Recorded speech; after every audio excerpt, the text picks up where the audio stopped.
Waalaikumsalam warahmatullahi wabarakatuh. Perkenalkan, saya Akbar. Perkenalkan, nama saya Gita Putri. Perkenalkan, nama saya Sofia Yudhawati. Perkenalkan, nama saya Suryana.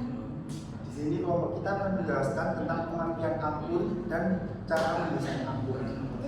Pengertian akun. Pengertian akun adalah cara akuntansi yang digunakan untuk mencatat transaksi keuangan dan menjelaskan penambahan atau pengeluaran aset, liabilitas atau ekuitas tertentu. Akun merupakan bentuk pemisahan yang paling dasar dalam akuntansi.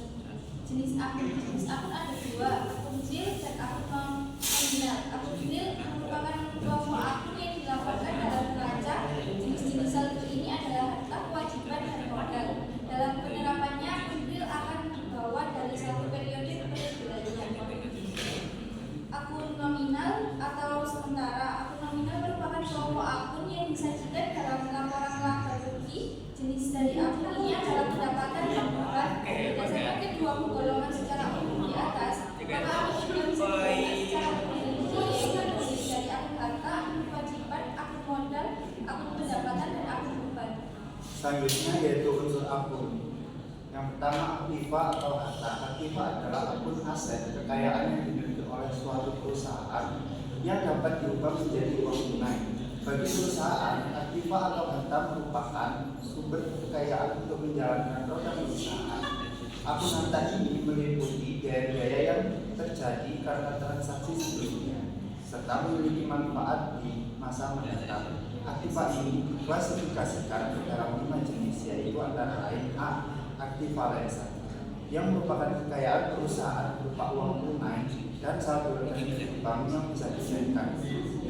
Investasi jangka panjang, yaitu untuk penyertaan harta untuk menunjang kegiatan operasional pokok perusahaan serta tidak mengganggu kegiatan normal perusahaan.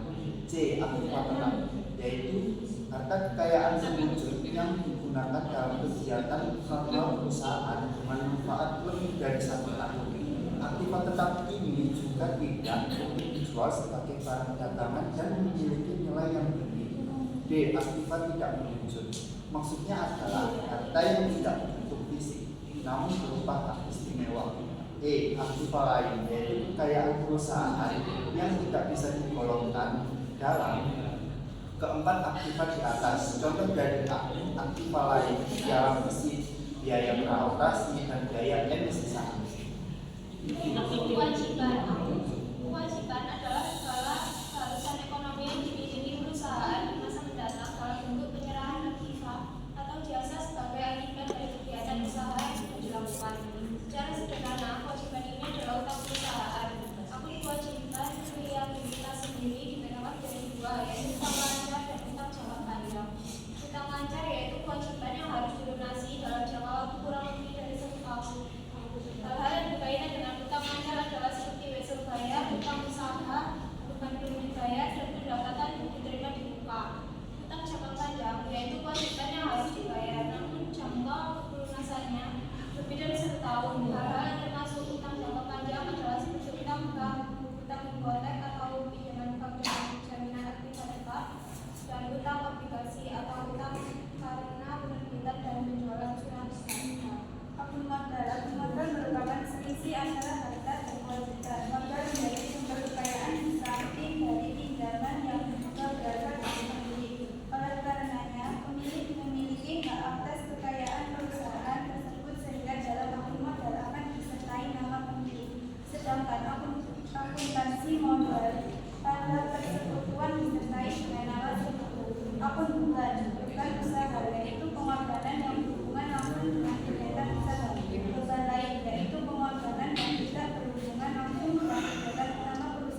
Sampai sini barangkali ada yang tanya.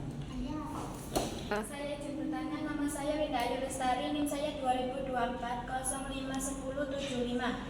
Bagaimana pengelompokan akun mempengaruhi proses penyusunan laporan keuangan? Oke, sudah pertanyaan yang ketiga. Akun yang dikelompokkan secara logis atau aset, kewajiban, pendapatan biaya mempermudah penguasaan laporan keuangan yang jelas dan mudah dipahami oleh pengguna laporan atau manajer dan pemegang saham. Izin bertanya, perkenalkan nama saya Agustin Wahyu Sri Tanjung, NIM saya 2024 051032. Untuk pertanyaannya, apa dampak jika suatu perusahaan tidak menggunakan sistem akun yang tepat dalam pencatatan transaksinya? Izin menjawab, ketidak konsisten dalam penggunaan akun dapat menyebabkan kebingungan dalam pencatatan kesulitan dalam audit menyebabkan pelanggaran yang tidak akurat. Oke, sekian presentasi dari kelompok kami. Terima kasih.